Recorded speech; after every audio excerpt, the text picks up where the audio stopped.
You want to know how you end up the hero in your own HOA horror movie? Step 1, put on your dumbest pajamas. Step 2, try to get your groceries.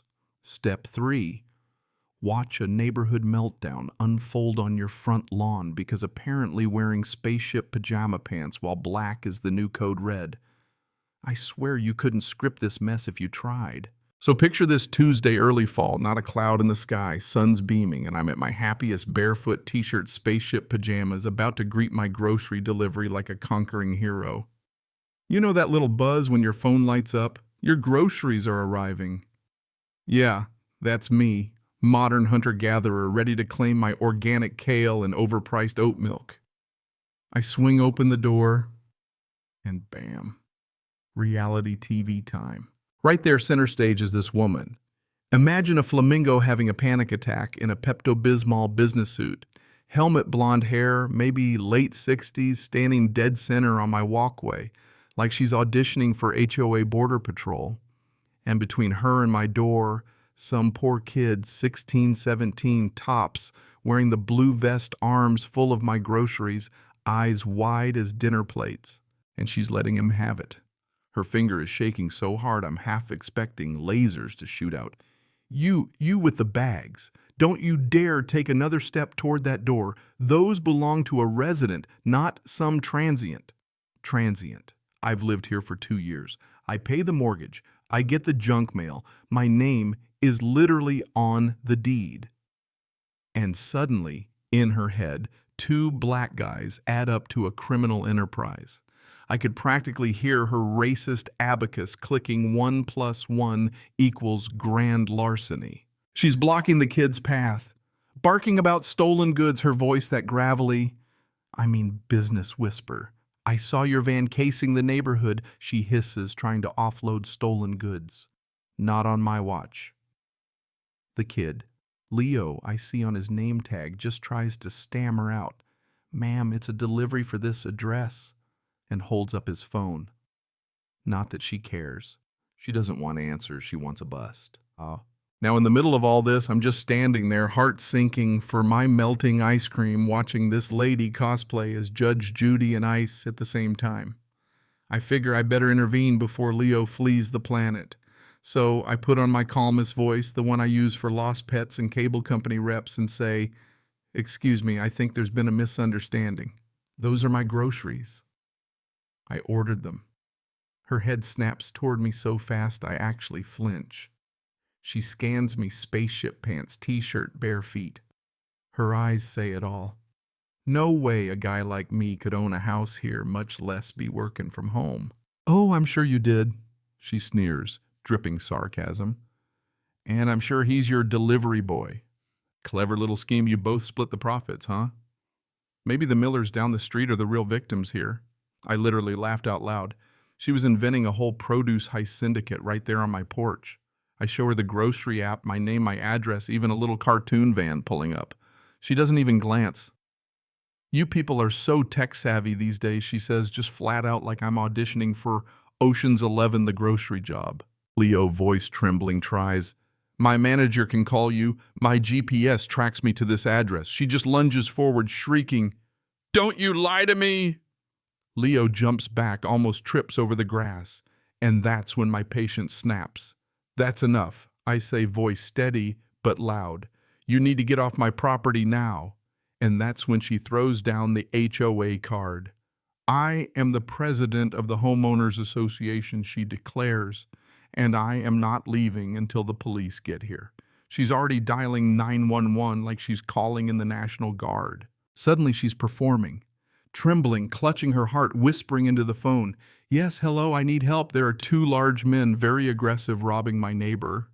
2 large men, I'm 5'10", and Leo's barely 140 pounds, soaking wet. But in her story, we're the muscle. She's creating her own crime drama right down to the grocery bags of doom. At that point, I know anything I say can and will be twisted.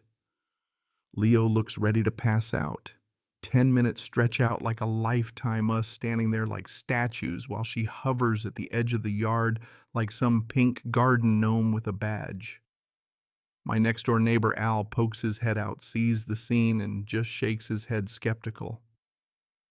Everything all right over there? Before I can answer, the pink suit shrieks, "No, Al, it's not." These two tried to rob the place. I've called the police. Al just gives her a look, looks at me and quietly goes back inside. Bless him. Siren wailing, the cops show up. There's Officer Mustache, late 40s, world-weary, and Officer Eager, fresh-faced hand hovering a little too close to his holster. Karen instantly shifts into damsel mode. "Thank God you're here, officers. I was so frightened."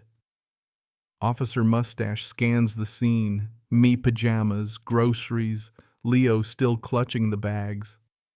Doesn't look surprised, just tired. Eager, though, is all adrenaline sizing us up. She launches into her tail suspicious van shifty kid criminal handoff. She doesn't say black, but she doesn't have to. Eager's nodding. Officer Mustache is just breathing deeply, picturing the paperwork. They grill us. Leo's hands are shaking. Mine are up, calm as I can. I show the order, the receipt, the address offer, GPS tracking. Officer Mustache finally starts to listen. Eager. Not so much. But slowly, reality seeps in. Leo's company confirms the delivery, GPS checks out receipts, match my neighbor. Al quietly backs up my story. Even the most eager beaver can't ignore the facts. And Karen, she just can't let go. They're all in on it, she hisses. The whole company's a front. Even the cops are done. Officer Mustache gives her a stern lecture about false reports. She sputters, threatens to file a complaint, wants badge numbers. It's a full Karen supernova spectacular, and then just sad. Finally, the cops leave. Leo's still shaken. I bring him and hand him a bottle of water and everything in my wallet. "You earned it, man. You survived the HOA dragon." He worries about his job company. Policy is automatic suspension when cops are called. That's the thing that really gets me. You know, he did nothing wrong. It's just the system suspend first, ask questions later. So I go full paralegal mode, call Good Grocers corporate office, work my way up the phone tree, demand that Leo not be punished for this. And I don't stop until they promise in writing that he'll get his pay and his record wiped clean. And you know what? Sometimes fighting back works. They not only reinstate him, but use the incident for corporate training and drop a $200 grocery credit on me for my trouble. But Karen, or Carol, as I learned from the Facebook group, she's not done. The HOA war turns cold violation notices for my grass fines for trash cans, letters about my mailbox. She's weaponizing the bylaws now, but I don't back down.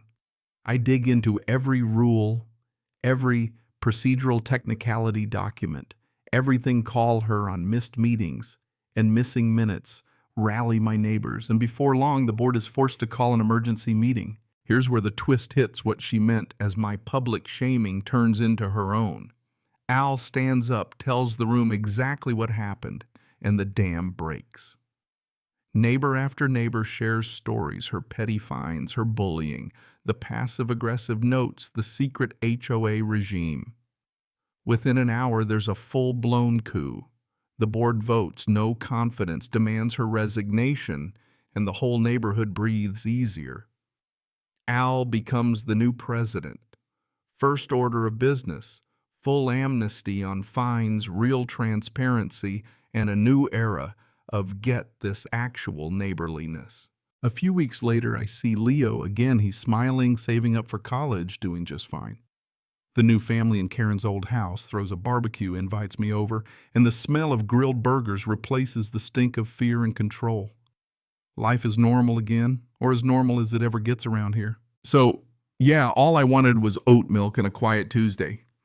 Instead, I helped topple a tyrant, save a kid's job, and accidentally started a neighborhood revolution all in my spaceship pajamas. Crazy world, right? But here's what I learned sometimes. The fight comes to you whether you want it or not. And when it does, you find out what kind of neighbor you really are and who's willing to stand with you. Now tell me, have you ever had to take on an HOA dictator? Would you have fought back or just paid the fines and kept your head down? Drop your stories in the comments. I want to know. And if you think this kind of justice matters, share this around. Because sometimes all it takes is one ridiculous Tuesday to change everything.